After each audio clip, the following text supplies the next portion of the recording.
Students, welcome once again to this section, and we have an equation over here. It's basically a radical equation. So let's quickly solve it. So let's group like terms. So let's bring this to the side. Then we have s cubed plus 4 equal to, we have 6x here, then minus 11. Right now, in this equation, when we do it the normal way of solving radical equation, that is by squaring both sides. So we square both sides, or we square all the sides, then after that we simplify it to get the values and all that. At the end of the day, we are going to get I polynomial degrees, like to the power 6, to the power 5 and all that. So let's use another approach to solve this. So what we're going to do is, we have this minus that equal to 6s minus 11, right?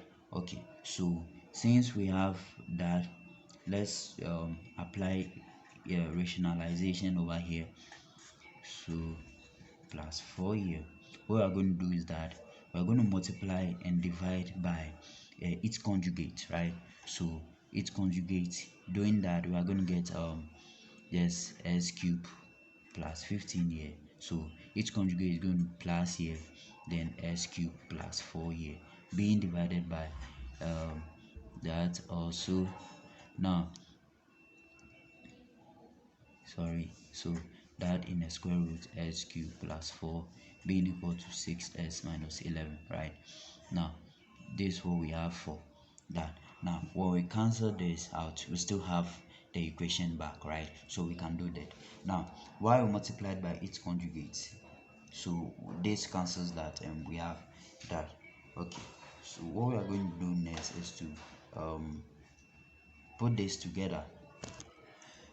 Now look at the numerator over here. We have this equal to that, but we have positive and negative. What does it tell you? It tells you that they are difference of two squares, right? So difference of two squares, when we expand this, we are just going to get s cubed plus 15 here. Remember, this will be squared, right? Minus the square root of s cubed plus 4 and then squared.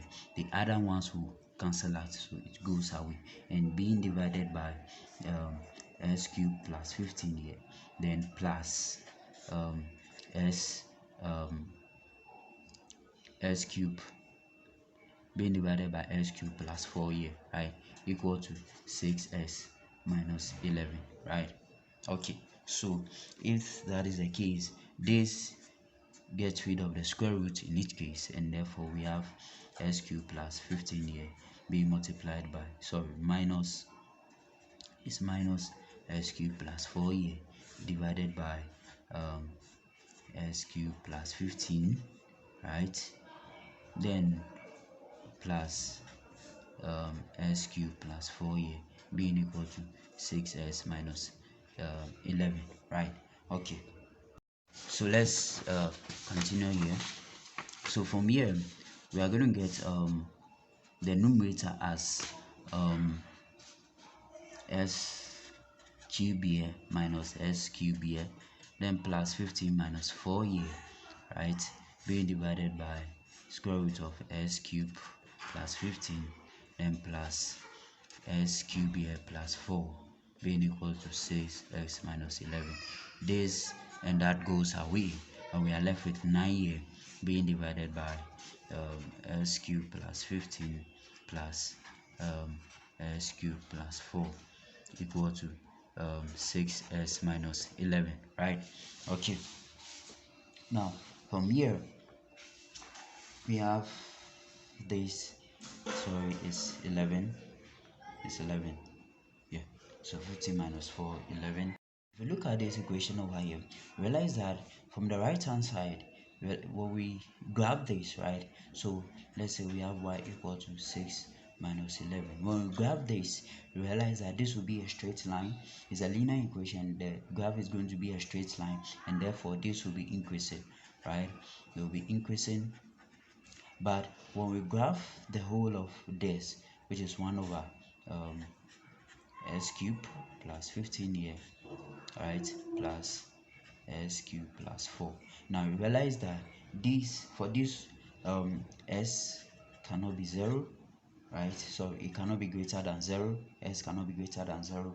But then also this is increasing. It will be, the denominator is increasing, but immediately it is 1 over that, then this will be decreasing, right? But because of the square root and it is dividing, this will be decreasing. So generally this will be decreasing. Now what do we mean by this? Now when we graph this, right, let's say we have a graph of this, right? Now for y being equal to 6x minus 11, we realize that this is going to increase and we are going to get something like this. So basically this is going to increase, right? That will be increasing, and this will just be y equal to 6s minus 11, right? Now let's graph the second function. Now for the second function, we have having the second function, we have over here y being equal to 1 over that, the whole of that. We have this, right? Now realize that when we graph this, we are just going to get a graph like going this way, something like this, right? So this is just going to be 1 over the square root of s cubed plus 15, right? Then plus the square root of s cubed plus 4, right? So let's put them together.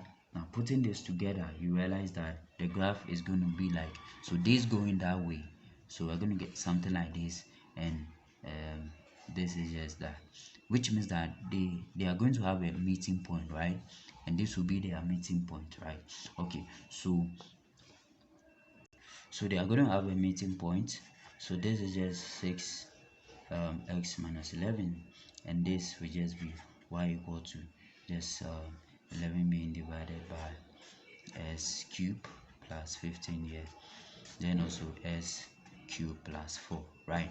Now if you look at this function over here, y equal to 6s minus 11. Now for x being equal to 0, right? If x is equal to 0, then which means that this side is just going to be, y here is going to be negative 11, which will be negative, right? And which means that x here greater than 0, right? If x is greater than 0, greater than 0, right, then it should be values which are greater than the 11 terms, right?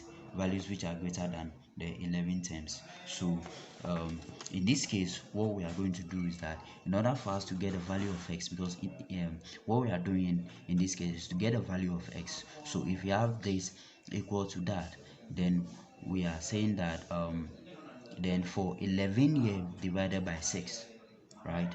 For 11 here, because s should be greater than 0 than 11 terms, right? So for this we are going to get 1.83, which is greater than 1.83. So in this case, when we get something like this, anything greater than this will basically, let's say, approximately 2, right? Now x will therefore be equal to 2 in this case. Now why am I saying s will be equal to 2? Now let's try it. So generally we add the equation to be this, negative s to the power cube, then 4 here, then 6s minus 11. Now for s being equal to 2, so that for s being equal to 2, we are going to have just 8 here plus 15 minus so 8 here plus 4, then we are going to have 12 here minus 1, right? Now 8 plus 15 is just 23, then we have the root of 12 here being equal, this will be equal to 1. So which means that the root of 23 minus 12 here is equal to 1.3, right? And it has some values being equal to 1. Now approximately, right, 1.3 is equal to 1, and therefore this is equal to 1. So therefore we can conclude that the value of x in this case should be equal to 2, right? It should be equal to 2. So yeah, thank you very much for joining me in this section, and I'll see you in another section.